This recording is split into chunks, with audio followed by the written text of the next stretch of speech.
Je voudrais introduire ce sujet en vous rappelant la devise du Saint-Père, qui donne une clé de lecture. Alors vous reconnaissez, si vous êtes bons yeux, l'appel de Saint Matthieu, ce célèbre tableau du Caravage que vous trouvez à Saint-Louis-les-Français, et qui a été commenté dans l'Évangile selon saint Matthieu par Bède le Vénérable, qui est un père d'Église Grande-Bretagne, et qui dit le Christ, Jésus vit donc ce publicain, et parce qu'il l'a regardé avec cette dimension de miséricorde et en l'appelant, alors il lui dit « Suis-moi ». Et donc, en latin, miserando adque eligendo, lui faisant miséricorde et en même temps l'appelant. Et c'est la devise que Monseigneur Bergoglio, comme évêque, a choisie et qu'il a gardée comme pape. Et une devise qui, justement, lie ces deux données, l'appel, le choix pour appeler, pour envoyer, et la miséricorde. La miséricorde en premier et le choix d'envoyer. Et autrement dit, sont déjà dans la pensée de Monseigneur Bergoglio, il y a plus de 25 ans, plus de 30 ans, c'est déjà ce rapport entre mission et miséricorde. C'est pour ça qu'il n'y a absolument rien d'étonnant. Je suppose que quand il nous a donné sa devise, on aurait pu deviner qu'il allait nous donner d'abord une encyclique sur la mission, Evangelium, la joie de l'Évangile, et puis ensuite qu'il allait, tout à trac, d'une manière totalement inopinée, nous a envoyé dans une année, un jubilé de la miséricorde. Miserando adque eligendo. Pour pouvoir être envoyé, il faut être l'objet, se savoir l'objet de la miséricorde et le goûter. Et donc, le rapprochement entre miséricorde et mission, ce n'est pas seulement une sorte de rime à l'envers par le début des mots, il y a quelque chose qui est dans la pensée du pape, finalement dans l'Évangile, et dans la pensée de l'Église d'une manière prégnante aujourd'hui. Je voudrais rapidement développer cinq axes de ce lien entre miséricorde et mission. Premier axe, c'est celui qu'envisage le pape lui-même quand il choisit, ou l'évêque jadis, quand il choisit cette devise, Jésus appelle et envoie celui auquel il a fait miséricorde. Parce qu'il lui a fait miséricorde, que l'autre a accueilli cette miséricorde, il n'est pas seulement l'objet de cette miséricorde, il n'est pas seulement tes péchés sont pardonnés, voilà, mais lève-toi, viens, suis-moi, va, je t'envoie. Ça, c'est le chapitre 9 de saint Matthieu, mais vous trouvez ça dans des situations diverses, c'est pas seulement avec saint Matthieu. On pourrait multiplier les tableaux, et toujours avec la même légende. Vous prenez la femme adultère, ça c'est dans saint Jean, chapitre 8e. La femme adultère, la situation n'est pas brillante, on va la lapider, finalement on ne la lapide pas. Jésus dessine dans le sable, c'est très agaçant parce qu'on ne sait pas ce qu'il va dire, pour la femme en tous les cas. Hein. Et tout d'un coup, la femme, voilà, Jésus se redresse et lui, ils ne t'ont pas condamné, non. Qu'est-ce que va lui dire Jésus finalement ? Va, et désormais ne pêche plus. Je t'envoie. Et cette femme, qui est peut-être Marie-Madeleine, peut-être la même, peut-être une autre, va devenir, je dis pas un prophète, mais celle qui va annoncer la miséricorde. Si c'est la même que Marie-Madeleine, c'est la première qui annonce la résurrection. Parce qu'il lui a été fait miséricorde, qu'elle a reçu cette miséricorde, et que Jésus l'a donc appelée à se lever et à partir, à donner du sens à sa vie. Mais celui à qui on n'a pas fait miséricorde, du coup, c'est l'évangile de dimanche. Hein. C'est Simon le pharisien, Jésus dit, voilà, si on n'a pas beaucoup pardonné, alors on n'a pas beaucoup d'amour. On ne se rend pas compte qu'il nous a été beaucoup donné. Le jeune homme riche, dans Marc, au chapitre 10e, Jésus le regarda et l'aima, miserando. Et il lui dit, si tu veux être parfait, viens et suis-moi. Va, vends tous tes biens, donne-les aux pauvres et suis-moi. Bon, le jeune homme riche, il a un moment d'hésitation. On ne sait pas la suite. Sur le moment, il a un moment d'hésitation. Mais c'est toujours la même chose. Là, on ne savait pas ce qu'allait faire Matthieu. Matthieu est très dubitatif. Si vous regardez bien sur le tableau, il garde la main droite sur son argent. Et la main gauche, il se désigne en disant « c'est bien à moi que tu parles hein ». Il faut donc faire l'expérience de la miséricorde pour devenir missionnaire. Alors, le pape nous a dit « devenez missionnaire, sortez hein ». L'Église en sortit. Alors on dit comment faire ? Mais c'est pas ma vocation, moi. Moi je suis un Lyonnais tranquille. Hein. Alors le pape nous dit maintenant, allez la miséricorde, vous allez voir. Vous êtes touché par la miséricorde, vous allez voir ce que ça va vous faire. Pas désagréable, mais fort, quoi. Bon. Alors,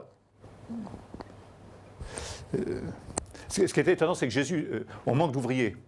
Alors on regarde et puis on dit, non, celui-là pas bon, celui-là pas bon, il a un mauvais passé, à femme adultère, tout ça. Et Jésus transforme les gens. Et s'il avait pu, il aurait fait du bon larron un missionnaire. Il n'y avait pas le temps, hein. C'est assez court. Hein. Là, je développe un peu. Deuxième point, c'est que la découverte, la contemplation de Dieu miséricordieux nous pousse à l'annoncer. Si je découvre Jésus-Christ, finalement l'histoire du christianisme, même l'histoire sainte, comme une histoire, je suis touché peut-être par ceci, par cela, mais tant qu'il n'y a pas une rencontre personnelle, intime avec le Seigneur, ben je raconte l'histoire, quoi. Je fais de l'histoire religieuse, de la culture religieuse, ce qui n'est pas du tout négligeable, mais c'est autre chose. Et justement, par respect pour d'autres cultures et d'autres religions, ben je vais présenter mon petit truc tranquillement, à côté d'autres. La découverte, l'expérience intime de la miséricorde, Matthieu, quelques instants après, il est complètement chamboulé. Saint Pierre, quand il voit Jésus à la sortie du prétoire, qui voit les yeux de Jésus, qui ne le condamne pas, mais qui lui pardonne, lui qui avait renié, il pleure, transformation complète. Et donc, la découverte, la contemplation, parce qu'une fois qu'on a découvert, la contemplation de Dieu miséricordieux nous pousse à l'annoncer. Pensez au psaume 33. Magnifiez avec moi le Seigneur, dit le psalmiste, exaltons tous ensemble son nom. Moi, j'ai découvert quelque chose. Ben, dans vos amis, vos enfants, vos petits-enfants, vos neveux, nièces, je ne sais pas quoi, vous avez ceux qui ils sont entichés de je ne sais quelle idole, qui chantent des choses, comme on a entendu tout à l'heure, qui jouent la musique variée, là. Hein. Et ils veulent absolument... Grand-père, viens écouter Jules. Hein. Et vous y allez par gentillesse, mais c'est pas du tout votre truc, quoi. Et celui qui aurait découvert Dieu, avec la musique propre de Dieu, il ne dirait pas « Magnifiez avec nous le Seigneur, exaltons tous ensemble son nom ». C'est le psalmiste qui le dit, mais c'est tout un chacun. Regardez Marie, qui est une personne très posée, très paisible, très calme. Elle dit « Magnificat ». Elle ne le dit pas pour elle, elle le dit pour elle-même, mais elle le dit pour tout un chacun. Le Seigneur s'est penché sur son humble servant. Il a fait pour moi des grandes choses. Toutes les générations me diront bienheureuse. Elle ne parle pas pour le passé, elle parle pour l'avenir. Toutes les générations me diront bienheureuse. Miserando, intelligendo. Il m'a fait miséricorde. Marie, elle n'était pas pécheresse, mais il l'a préservée. Il lui a donné ce cœur pur, de manière décisive, avant même dans l'Immaculée Conception. Elle prend conscience de cela. Il a fait pour moi des grandes choses. Et donc, elle ne va pas regarder pour elle-même. Mais je pense aussi, plus simplement, l'aveugle de Jéricho. Jésus va voir Zachée. Zachée ne le sait pas encore, mais donc il rentre à Jéricho. Puis à l'entrée de Jéricho, voilà, il va être mis en retard parce qu'il y a Zachée, l'aveugle. Il y a un aveugle qui est sur le trottoir qui m'en dit, bah là. Bon. Et il entend, il dit, c'est quoi ce bruit, tout ça, tout ce monde? On lui dit, c'est Jésus qui passe. C'est ma chance. Jésus va faire quelque chose pour moi. Elle crie, ah! On lui dit, tais-toi, tais-toi. Service d'ordre, normal, il y a service d'ordre. Hein. Autour de la fin de zone, il y a service d'ordre. Donc, et finalement, il crie de plus fort. Jésus dit, mais qu'est-ce que c'est ce truc? Amenez-le-moi. On l'amène et il dit, que veux-tu que je fasse pour toi? Ah, que je vois. Il a réfléchi à ça longtemps. Hein. Et hop, il voit. Et qu'est-ce qui se passe à la fin, la conclusion de ce passage, ce chapitre 18 de Saint Luc? Eh bien, c'est, il suivait Jésus en rendant gloire à Dieu. Et ça fait quoi? Et ça, tout le peuple, voyant cela, fit monter à Dieu sa louange. C'est-à-dire, l'aveugle de Jéricho, qui n'est plus aveugle, il est devenu un missionnaire, sans le savoir, sans le vouloir, sans l'expliciter, mais simplement parce que lui, il a reçu, il a découvert la miséricorde de Dieu, la puissance de la miséricorde de Dieu. Jésus qui l'appelle, qui n'a pas peur de ce type qui n'est peut-être pas très propre, qui ne se sent pas assez mauvais, et puis qui hurle là comme un... Bon, et il le fait venir, le guérit, et le peuple tout entier fit monter à Dieu sa louange. Ça, c'est le deuxième point. Le troisième point, la connaissance intime de Dieu,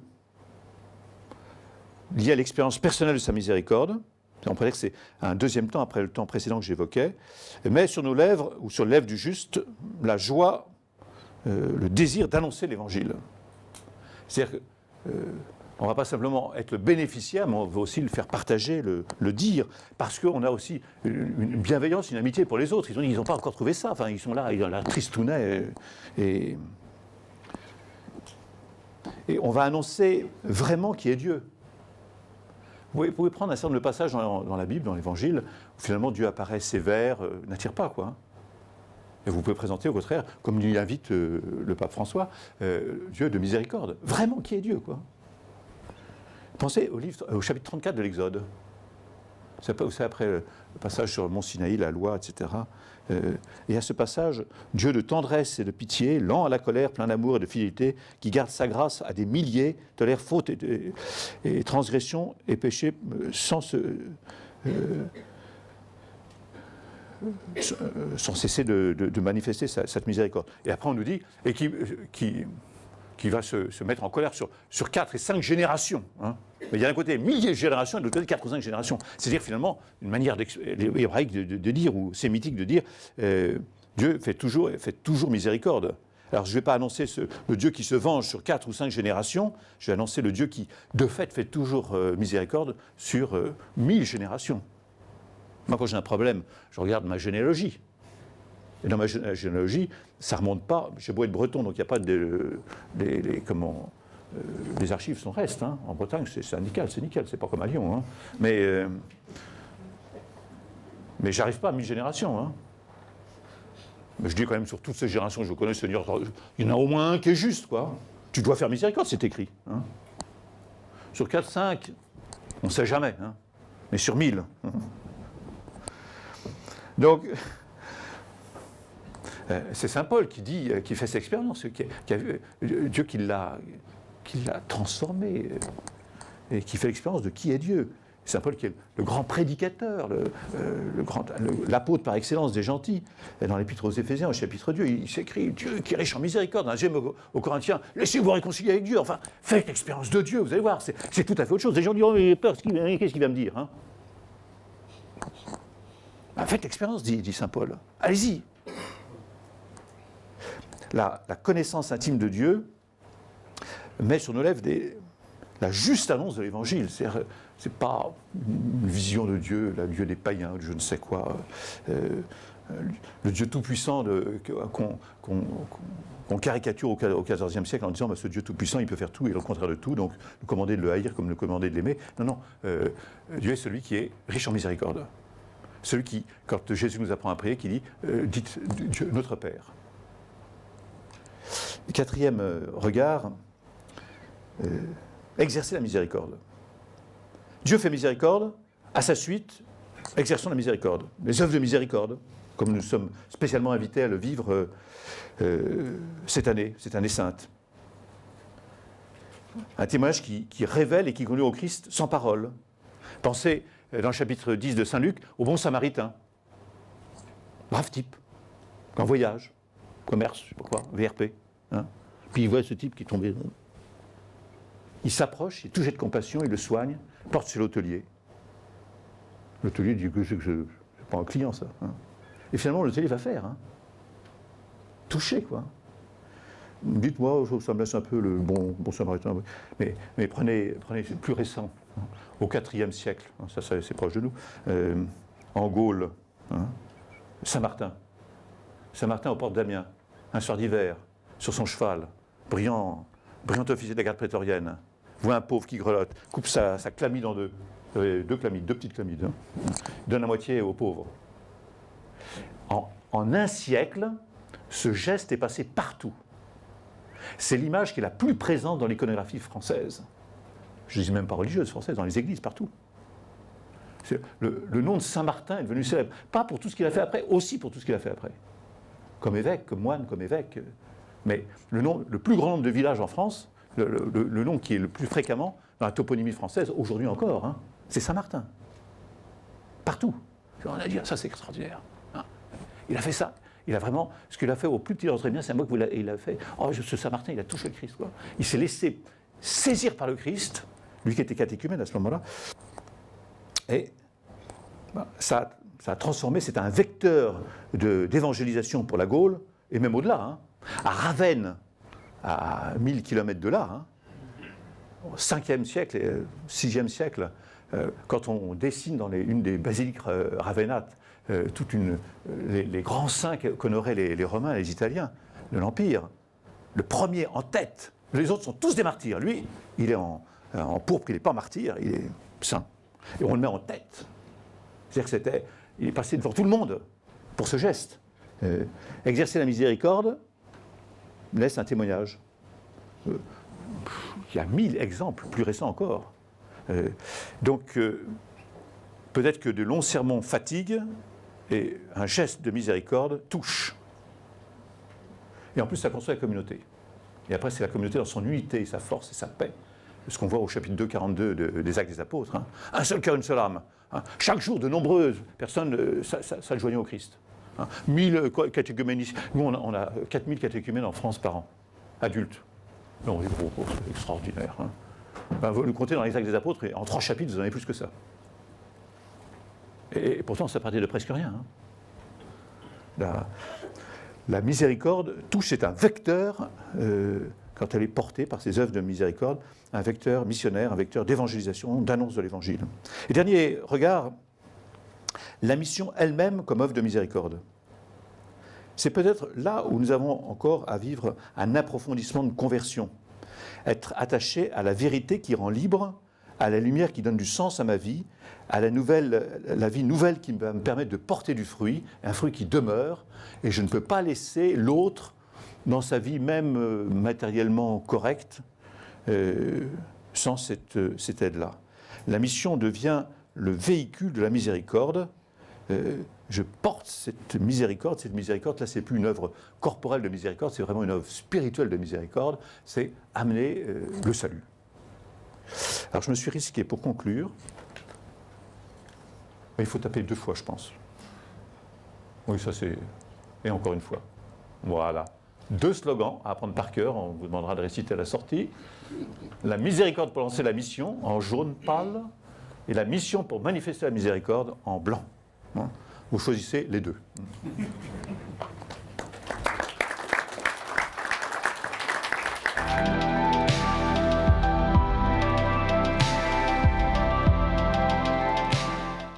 Le catholicisme français est un univers riche, complexe, un univers très diversifié.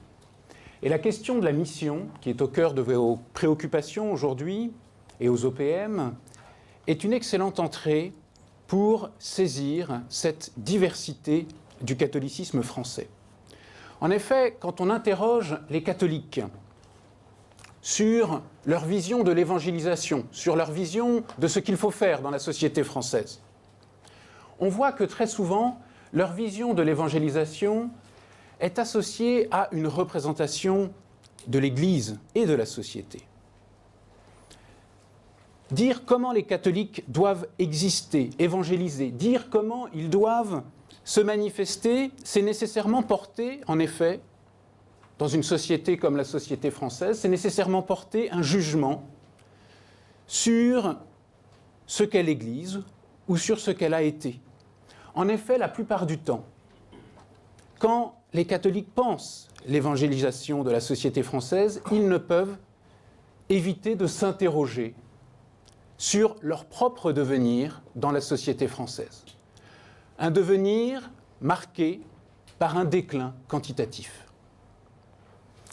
En effet, aujourd'hui, dans la société française, les tendances observables sont assez négatives. 56% des Français se déclarent catholiques, ils étaient 82% en 1972. Il y a aujourd'hui 5% de catholiques pratiquants hebdomadaires, ils étaient 25% au début des années 60. Entre 1990 et 2012, le nombre des baptêmes est passé d'environ 470 000 à 290 000. Certes, durant cette période, le nombre de baptêmes de personnes de plus de 7 ans a augmenté notablement. Il a été question tout à l'heure du nombre de catéchumènes. Mais ce chiffre ne compense pas du tout le décroît du baptême des jeunes enfants qui, de 90 à 2012 est passé d'environ 460 000 à 270 000. Sur la même période, les confirmations passent de 91 000 à 44 000.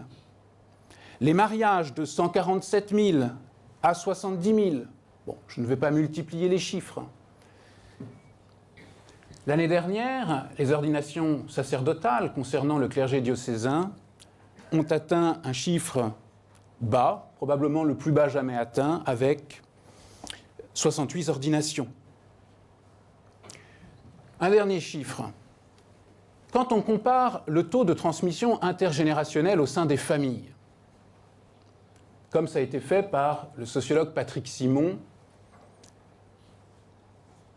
il y a quelques années, dans les familles se déclarant sans religion, 93% des enfants se déclarent également sans religion. Dans les familles juives ou musulmanes, environ 90% des enfants se déclarent également juifs ou musulmans. Dans les familles catholiques, seulement 25% des enfants se déclarent catholiques. Ces chiffres correspondent aussi à une certaine marginalisation de la référence catholique dans la société française. Cette marginalisation, elle peut se manifester parfois d'une manière assez humiliante et désagréable, à travers le devenir folklorisant de certaines figures centrales dans le catholicisme, comme par exemple la figure du prêtre, qui a été décrit récemment dans le feuilleton Amen, qui ont été décrits dans le feuilleton Amen comme traversés de multiples pulsions, qui témoignent en partie de l'incompréhension dans la société actuelle à l'égard du célibat sacerdotal. Autre exemple de ce devenir un peu folklorisant de la figure sacerdotale, je ne peux résister à la tentation de vous lire un bref passage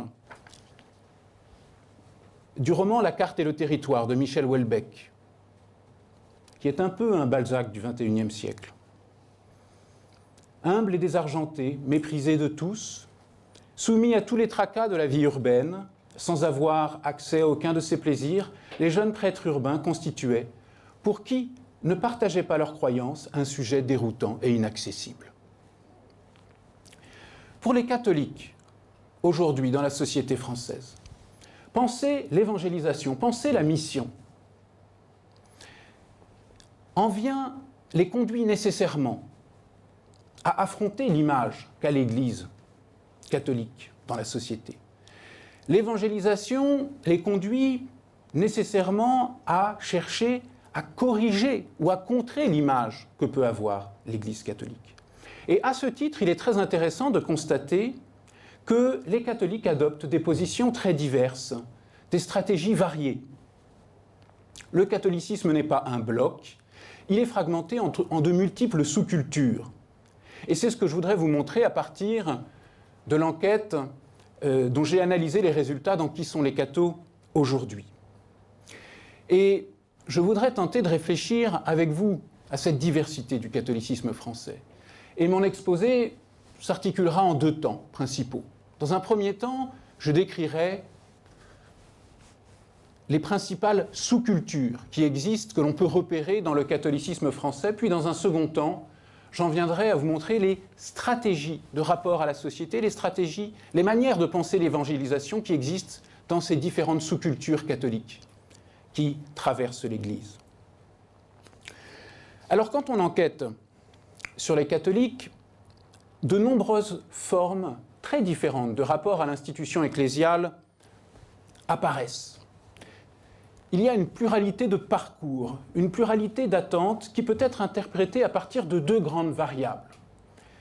Le rapport à Dieu et la mise en œuvre de la foi. Alors vous avez ici un schéma, vous voyez, le rapport à Dieu, c'est l'axe vertical. Il y a deux grandes modalités de rapport à Dieu. Un rapport à Dieu qui peut être cultuel, plutôt cultuel, c'est-à-dire passé par la messe, les sacrements, ou plus informel, contemplation d'un paysage, lecture de l'Évangile, écoute d'un témoin. Le deuxième axe, c'est la mise en œuvre de la foi. Il y a un pôle, le pôle de gauche, c'est plutôt la dévotion, des exercices de prière. Le pôle de droite, c'est plutôt l'altruisme, des exercices de charité. Bien sûr, Ces 4 dimensions, elles sont importantes chez n'importe quel catholique. Et il ne s'agit absolument pas de les opposer dans la typologie que je vais vous présenter. Chez aucun catholique, le rapport à Dieu est exclusivement cultuel et jamais inspiré. Il y a toujours plus ou moins l'un, plus ou moins l'autre. Il y a des accentuations. Et ces accentuations permettent de distinguer des nébuleuses, si vous voulez, sous-culturelles, des nébuleuses de sensibilité spirituelle au sein du catholicisme. Mais bien sûr, il y a de multiples positions intermédiaires. La première nébuleuse que je vais vous décrire, c'est celle qui est en bas à droite. Ce sont ceux que j'appelle les conciliaires revendiqués et qui se caractérisent par un rapport cultuel à Dieu et une mise en œuvre de la foi plutôt altruiste. Si je les qualifie de conciliaires revendiqués, ce n'est absolument pas parce que ce sont les seuls à respecter le Concile Vatican II. Mais il y a un effet de génération très fort chez eux. Et ils font très souvent du Concile Vatican II un élément central de leur identité. Quand on les interroge, pour eux, Jésus, c'est celui qui inclut l'exclu, celui qui transgresse l'ordre social de son époque pour manifester la miséricorde de Dieu. Jésus qui soigne les lépreux, pardonne la femme adultère. Et par conséquent, pour eux, être fidèle à Jésus, c'est inclure l'exclu. Adopter une posture d'accueil et de compassion, lutter contre les discriminations, voir dans l'étranger le visage de Dieu. Ces conciliaires revendiqués sont fidèles à la messe dominicale. Ils aiment souvent que ce moment soit un temps d'accueil, de communion, où chacun peut avoir sa place, quel que soit son état de vie, hommes et femmes, divorcés, remariés, homosexuels, français et étrangers. Et ils apprécient quand la liturgie manifeste cette dimension, cette communion. Ils aiment, par exemple, lors des messes, le fait de saluer son voisin au début de la célébration. Ils aiment le geste de paix. Ils aiment quand tous les rangs se confondent, quand tout le monde se tient la main pour dire le Notre Père. Et ils aiment bien les prêtres fraternels qui n'hésitent pas parfois à s'écarter de certaines règles pour accueillir ceux qui ont du mal à trouver leur place dans l'Église. Ce sont des catholiques, très souvent, c'est un groupe très massif aujourd'hui dans l'Église catholique française, des catholiques souvent âgés, retraités, de plus de 60 ans. C'est un groupe très investi dans les structures diocésaines et paroissiales, et également très investi au Secours catholique, au CCFD ou à la CAT. Le deuxième groupe, en bas à gauche, c'est le groupe des observants, qui se définit par un rapport à Dieu cultuel et par une mise en œuvre de la foi axée plutôt sur les dévotions. Pour eux, Jésus, c'est le Fils de Dieu mort sur la croix et ressuscité des morts pour offrir le salut à l'humanité. Et être fidèle, c'est chercher à être digne de ce salut, par un effort personnel et ascétique de rectification.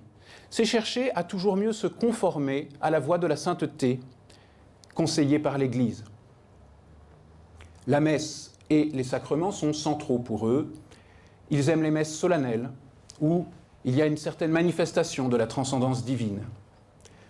Une manifestation grâce à un certain hiératisme, l'encens, un silence profond après la communion, des chants ou des prières en latin.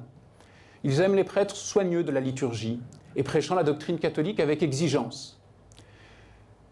Ce rapport à Dieu se manifeste aussi quand on observe leur corps, discipliné, agenouillement au moment de la consécration, éventuellement un genou à terre juste avant de communier, souvent à la bouche.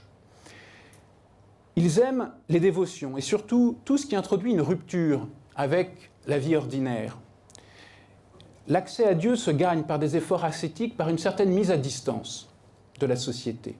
Ils aiment les retraites, le pèlerinage, les temps de prière silencieux, les adorations, le chapelet. Ces catholiques sont de toute génération. Ils disposent d'une certaine jeunesse, dynamique et engagée. Ils se regroupent souvent dans des paroisses affinitaires, dans des centres-villes et dans des quartiers plutôt bourgeois. La plupart ont ce que j'appelle leurs 4 quartiers de noblesse, entre guillemets, de bons catholiques. C'est-à-dire que la plupart ont 4 caractéristiques sociologiques. Ils viennent de familles où la foi catholique est intensément vécue et où il y a des vocations sacerdotales ou religieuses. Ils ont été, deuxième quartier, ils ont été scolarisés dans des établissements privés assez réputés et ont fait des études supérieures pour la plupart. Troisième quartier, ils sont passés par des mouvements de scoutisme, plutôt les scouts d'Europe ou les scouts unitaires de France. Enfin, dernier quartier, Il fréquente les congrégations nouvelles, nées dans les années 1970, que ce soit de la mouvance charismatique, l'Emmanuel ou les Béatitudes, plutôt néoclassique, comme la communauté Saint-Martin, ou traditionnaliste, comme la fraternité Saint-Pierre. Ces catholiques disposent de circuits d'information et de mobilisation autonomes des structures diocésaines, ce qui leur donne une forte capacité d'action.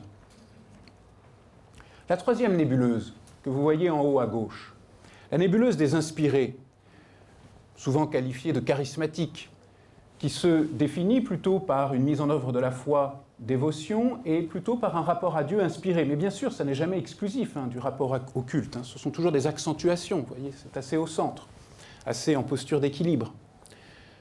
Chez les inspirés, on trouve une autre figure de Jésus qui est mise en avant. Jésus, c'est une personne rencontrée dans un moment de conversion, quelqu'un dont ils ont une connaissance intime et avec lequel ils entretiennent un dialogue quasi perpétuel, quotidien. Être fidèle pour eux, c'est toujours plus intégralement se convertir, faire entrer Jésus dans tous les aspects de sa vie. Leur foi est une histoire d'amour, un chemin vers le bonheur. La plupart du temps, les inspirés ont grandi dans des familles catholiques, voire pratiquaient. Mais un jour, ils ont une expérience, une rencontre de Jésus, après laquelle leur vie de foi antérieure leur semble assez creuse. Et par conséquent, ils se réinvestissent dans des communautés de convertis, de réaffiliés qui partagent la même expérience spirituelle que eux. On les trouve donc souvent dans des communautés de convertis, dans des communautés charismatiques ou dans des paroisses qui sont confiées à ces communautés. Ils apprécient les messes communautaires plus souvent que la messe dominicale hebdomadaire, qu'ils trouvent parfois un peu routinière et ne reposant pas suffisamment sur une vraie communauté. On peut aussi tout à fait les distinguer lors du temps liturgique par leur rapport au corps. Il y a à la fois chez eux, dans leur goût de la messe, un goût de la communauté qui témoigne dans leur rapport au corps. Ils oscillent en rythme, ils battent des mains ensemble. Donc il y a quelque chose de collectif, d'horizontal. Et à d'autres moments, ils apprécient un face-à-face avec Dieu et ils sont prosternés dans des allées en prière silencieuse. On trouve dans ce groupe toutes les classes d'âge, tous les univers sociaux, et c'est une nébuleuse où toutes les sensibilités catholiques aujourd'hui passent. Et il y a un continuum, je dirais, dans la nébuleuse charismatique, et en même temps de grandes variations entre la communauté de l'Emmanuel, le chemin neuf, Fondatio. Ce ne sont pas tout à fait les mêmes univers de sens et les mêmes rapports à l'Église. Le quatrième groupe, le groupe des émancipés, qui se définit plutôt par l'inspiration et l'altruisme. Pour eux, Jésus, c'est celui qui libère l'homme de ce qui lui fait perdre sa dignité. Jésus lutte contre l'injustice et invite les hommes à assumer leur liberté dans le service du prochain. Être fidèle pour eux, c'est être pleinement responsable de sa vie, et donc attentif à son prochain. C'est être conscient des conséquences collectives de ses actes, être engagé dans les luttes sociales et politiques contre les injustices. Ils n'ont pas vraiment de goût pour la messe dominicale, qu'ils trouvent déconnectée de la culture contemporaine. Ils privilégient les messes au sein de leur mouvement. Le rapport à l'Église passe souvent par le rapport à un mouvement parmi les émancipés. Et donc pour eux, la messe, quand ils vont y assister, c'est plutôt lors d'un temps fort lié à leur mouvement, que ce soit au Frate, à Lourdes, à Thésée éventuellement. Mais on voit très bien que leur rapport à Dieu se joue souvent plus dans des groupes de révision de vie, dans des groupes de partage biblique, dans des retraites, plus que lors du temps de la messe. Pour eux, la messe, ça correspond plus à un temps de célébration collective. Et là encore, ça s'observe très bien à travers leur corps indociles. Ils parlent, bougent, commentent pendant la messe, parce que très souvent, ce qui se joue pendant ce moment-là, c'est plus l'entre-soi que le rapport à Dieu. La mise en œuvre de la foi, elle passe par des engagements. CCFD, Secours catholique, où ils croisent souvent les conciliaires revendiqués, mais aussi ONG tiers-mondistes, ONG environnementalistes. Ils sont engagés dans les associations pour le commerce équitable. On trouve un peu de toutes les classes d'âge dans ce groupe, qui était en perte de vitesse sous les pontificats de Jean-Paul II et Benoît XVI, mais qui reprend un peu de souffle aujourd'hui parce que ces catholiques se retrouvent mieux dans la ligne promue par le pape François. Et donc, ces catholiques, avec ce profil émancipé, on en trouve dans certaines organisations, comme l'Action catholique, comme les Guides des Scouts de France, comme les Aumôneries du public. Voilà, vous voyez ces 4 nébuleuses. Alors bien sûr, là, je vous les définis en forçant sur les différences. Mais il y a bien sûr des croisements, des continuités, de multiples positions intermédiaires. Et puis de multiples relations, de la circulation. Hein. Comprenez bien que le but d'une typologie, ce n'est absolument pas d'enfermer des gens dans des étiquettes. C'est tout simplement de donner des instruments pour tenter de penser, avec un peu plus de finesse éventuellement, le pluralisme interne au catholicisme. Ces différents groupes, ils ont donc différentes manières de penser le rapport à la société. Ils ont différentes manières de penser l'évangélisation. Si on prend le groupe des conciliaires, ils sont, comme je vous l'ai dit, porteurs d'un rapport générationnel à l'histoire. Ils sont nés dans une France majoritairement catholique, mais une France où, selon eux, la pratique religieuse n'était pas toujours le gage d'une foi appropriée. Et ils ont vécu le Concile Vatican II avec enthousiasme, comme un moment de réarticulation entre le langage de la foi et les attentes du monde. Souvent, ils ont regretté que l'Église creuse un fossé avec la société en se focalisant sur des questions de morale sexuelle, à partir de l'encyclique Humanae Vitae, par exemple, en 1968. En raison de leurs origines sociales diversifiées, ces catholiques sont souvent très au contact des pratiquants irréguliers et des non-pratiquants. Par conséquent, ils continuent à penser le catholicisme comme majoritaire dans la société française. Ils ne pensent pas que les catholiques soient minoritaires, mais ils pensent que les catholiques sont une majorité très souvent en souffrance. Ils pensent que beaucoup de catholiques ont pris leur distance avec l'Église parce qu'ils ne se reconnaissaient pas dans certaines postures conservatrices. Et ils considèrent que, par exemple, la ligne du pape François permet à beaucoup de catholiques qui, du coup, étaient un peu marginaux, de mieux se reconnaître catholiques, de mieux assumer leur appartenance et leur foi.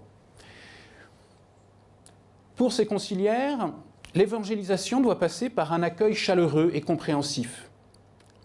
Ils considèrent qu'il faut faire confiance. Et on trouve assez bien, je dirais, leur orientation d'évangélisation dans une note théologique qui a été produite lors de Diaconia. Cette note théologique, elle détaille, je dirais, la posture d'évangélisation en 3 étapes. Première étape, accueillir. Deuxième étape, provoquer des brassages.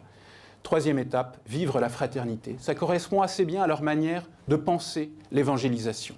Ils se reconnaissent assez bien dans l'image de l'église hôpital de campagne proposée par le pape François, une église sans douane ni examen d'entrée, où chacun aurait sa place et pourrait être accueilli et conforté. Ils aiment aussi l'image d'une église qui doit ouvrir ses portes pour laisser Jésus sortir.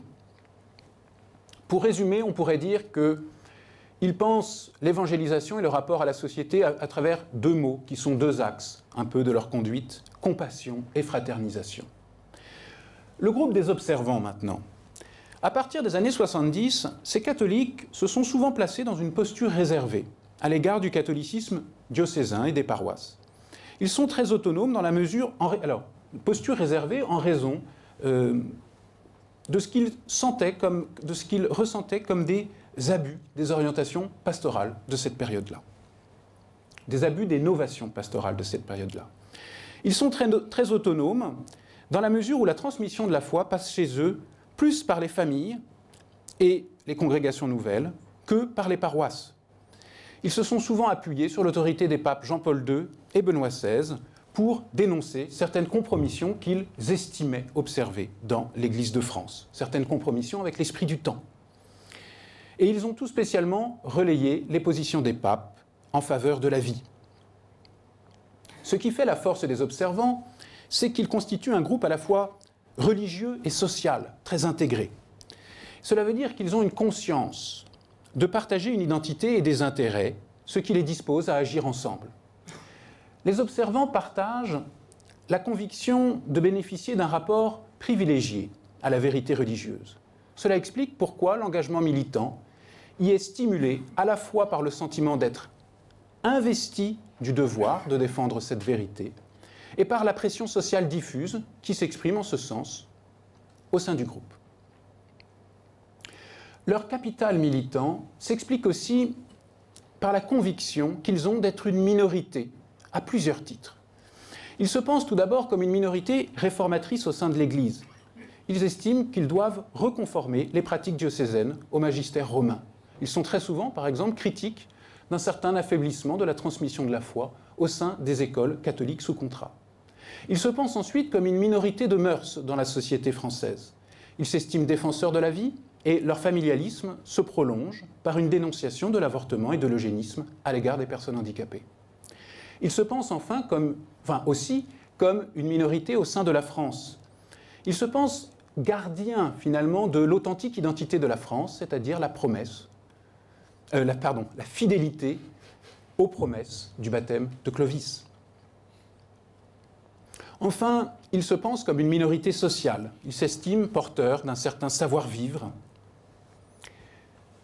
ce que l'on peut très bien voir, par exemple, dans le réseau social Gens de confiance. Au sein des observants, le ressenti minoritaire est donc toujours en tension avec la vocation majoritaire des valeurs dont ils sont porteurs. Ils considèrent que la société traverse une période de décadence. Et ils attendent de l'Église qu'elle soit un phare, qu'elle affirme la vérité dont elle est porteuse à temps et à contre-temps, sans peur ni tiédeur. Tout spécialement la défense de la vie, de son origine à sa fin. Ils considèrent que les catholiques doivent affirmer leur foi dans la société, qu'ils ne doivent pas avoir peur de dire qui ils sont et de vivre en catholique. Ils doivent renoncer à ce titre, c'est des propos qui reviennent très souvent dans les entretiens, ils doivent renoncer à ce titre à toute compromission avec l'esprit du siècle. Ils sont très souvent engagés dans des combats contre-culturels, que ce soit dans la défense de la famille, faire de la famille un pôle de rayonnement pour transformer la société, ou dans le combat scolaire. Beaucoup d'observants sont à l'initiative d'écoles hors contrat pour transmettre la foi et aussi un patrimoine culturel avec une plus grande exigence. Pour résumer, je pourrais dire que leur rapport à la société et leur rapport à l'évangélisation peut se résumer en deux mots, affirmation et transmission. Le troisième groupe, le groupe des inspirés. Leur trajectoire les a menés d'un catholicisme culturel et formaliste à une relation personnelle avec Jésus, dont ils ne peuvent pas ne pas témoigner, tant cette relation, cette expérience les transforme. Et ils considèrent par conséquent que l'Église doit suivre le même cheminement. Quitter les certitudes héritées pour se laisser toucher intimement par le Christ. Alors, selon eux, l'Église changera de visage, elle deviendra rayonnante. Sa parole sur Jésus ne sera plus doctrinale, mais une expérience vécue, et par conséquent, elle sera missionnaire. Ils sont très attentifs, dans la société actuelle, à la soif de spiritualité, à la soif d'authenticité, à la soif de bonheur. Ils trouvent que l'Église peut répondre à cette soif si elle devient une communauté de convertis. Et pour eux, par conséquent, la crise quantitative du catholicisme, les chiffres que je vous ai donnés tout à l'heure, n'est pas spécialement inquiétante. L'important n'est pas la quantité, mais la qualité, la conversion de ceux qui sont là. Ils considèrent que si les catholiques ne sont pas missionnaires, c'est parce qu'ils sont installés dans une foi vécue comme un patrimoine culturel à thésauriser. La quatrième nébuleuse, les émancipés. Ils sont plus, on trouve très rarement chez eux explicitement le terme de mission. Ils sont plutôt dans une recherche d'alternatives sociales. C'est un univers qui est assez composite, beaucoup plus que celui des observants par exemple, et c'est un univers où très souvent le rapport à la société dépend de l'organisation dont ces catholiques sont membres. Une grande partie de ces catholiques émancipés hérite d'une histoire, celle de l'Action catholique, née sous le pontificat de Pie XI durant les années 1930. L'Action catholique est structurée par un refus des spiritualités dualistes qui font de la mise à distance de la vie ordinaire une condition d'accès à Dieu. Leur spiritualité est nourrie par leur expérience sociale et elle s'incarne dans leur projet de transformation de la société. Être chrétien, c'est pour eux chercher à transformer sa vie et conjointement chercher à transformer la société pour qu'advienne plus de justice, plus d'égalité. Pour eux, c'est donc par l'engagement, le combat contre l'injustice, le combat pour la responsabilité écologique qu'un chrétien peut témoigner d'une manière désintéressée de ce qu'il est. Et le désintéressement de l'engagement est pour eux gage de l'authenticité du témoignage évangélique.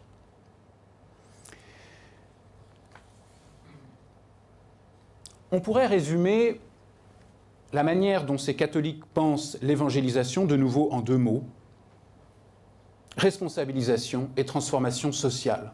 Je crois que j'ai oublié de vous donner les 2 mots pour les inspirer, les charismatiques, c'est conversion personnelle, confession publique. On le voit, l'univers catholique est très diversifié et forcément, pour faciliter l'exposé, j'ai accru un petit peu les différences et la polarité entre ces différents groupes. Vous voyez, les noms qui sont indiqués sur le tableau correspondent à 12 portraits qui ouvrent mon livre, 12 portraits qui montrent à quel point, au sein de chaque univers de sensibilité, il y a des profils extrêmement variés. Le catholicisme est donc un univers riche, complexe, et qui dispose encore aujourd'hui d'énormément de ressources dans la société française. En introduction, je vous ai cité un petit peu des chiffres négatifs, mais on peut très bien retourner la lecture de ces chiffres. Certes, aujourd'hui, dans la société française, il y a 5% de catholiques pratiquants hebdomadaires. Ça fait plus de 3 millions de personnes. 3 millions de personnes qui sont réunies chaque semaine par l'Église. Aucune organisation dans la société française n'a une telle capacité de mobilisation. Et la Fédération française de foot, si on prend le nombre de licenciés, a moins de 2 millions de licenciés. La CGT, plus fort syndicat, revendique 700 000 adhérents. Les Républicains, qui est le parti qui a le plus d'adhérents, revendiqués toujours, en affiche 250 000. Donc, l'Église catholique conserve une ressource de mobilisation considérable. Et là, je n'ai pris que le chiffre des catholiques pratiquants. Mais il y a en plus 28% de la population française qui sont des catholiques pratiquants irréguliers. On voit également qu'il y a énormément de variétés dans le catholicisme. Une très grande variété d'ailleurs dont les catholiques souvent n'ont pas une réelle conscience. Et pour l'enquêteur, pour l'observateur, il est parfois un peu surprenant de voir à quel point les catholiques, quand ils parlent d'eux-mêmes, peuvent avoir des expressions très dures, très caricaturales les uns envers les autres. Et on peut penser que ces oppositions internes, ces tensions internes qui peuvent exister entre différentes sensibilités, et on comprend bien pourquoi, eh bien, ces tensions, elles sont quand même la source d'une déperdition d'énergie missionnaire. Les différentes sous-cultures catholiques, elles s'inscrivent dans une histoire. Elles reflètent chacune une étape de la réflexion des catholiques par rapport à la société. On trouve chez les émancipés la trace de la stratégie par le milieu et par l'engagement professionnel de l'action catholique des années 30. On trouve dans le catholicisme des conciliaires l'empreinte de la stratégie du témoignage horizontal et accueillant du catholicisme de la fin des années 60 et 70. On trouve chez les observants une stratégie d'attachement aux fondamentaux et à la dimension sacrale qui s'est construite en partie en résistance aux évolutions de la société après 68. On trouve chez les émancipés, chez les inspirés, chez les charismatiques, une stratégie individuelle d'épanouissement dans une relation personnelle à Dieu qui s'inscrit énormément dans la culture des années 1970.